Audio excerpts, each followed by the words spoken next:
On behalf of the plaintiff respondent, it has been argued that as to what is the rate of rent of the accommodation is a pure question of fact, and once the court below has returned a finding on the rate of rent, the revisional court ought not to interfere with the said finding in exercise of its revisional powers, and therefore the revision is liable to be dismissed.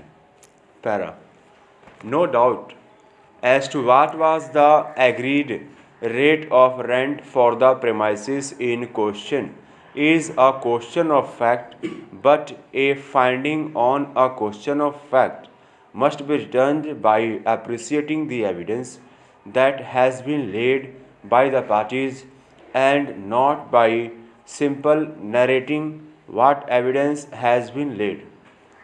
A finding returned after consideration of all relevant evidence on question of fact is not ordinarily to be interfered with by a revisional court unless the same is perverse or is based on taking inadmissible evidence into consideration or is based on misreading of evidence. But for there to be a consideration of relevant evidence, the evidence laid must be appreciated by application of a judicial mind.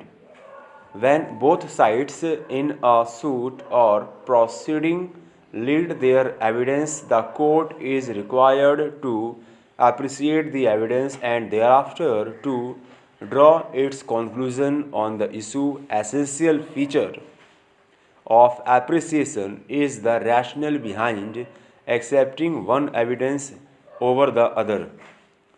That rationale must be reflected in the judgment order.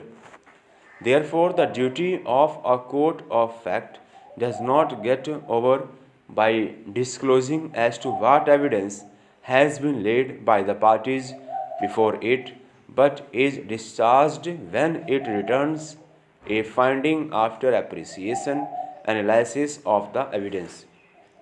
A finding which has been returned without application of judicial mind or without analyzing the evidence as to why one evidence has more weight than the other or without considering the entire relevant evidence laid before the court renders the finding vitiated. Para. In the instant case, there was no documentary evidence either in the shape of a rent note or a rent agreement or a rent receipt as regards agreed rate of rent.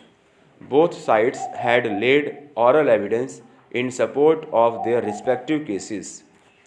Apart from oral evidence, the defendant had placed the quinquennial municipal assessment record of 2003-09 to suggest that the annual value of the premises was rupees 11,520.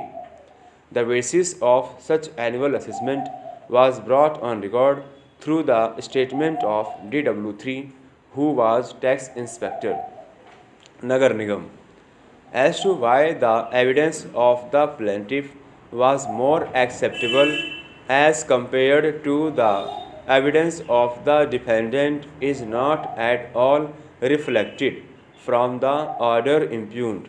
Moreover, the testimony of DW4 and DW5, who have deposed in respect of the agreed rate of rent being rupees 500 per month, has not been considered at all. Under these circumstances, this court is of the view that the finding returned by the court below on issue number 1, i.e., agreed rate of rent of the premises in suit, is vitiated and therefore the same requires consideration. Stop.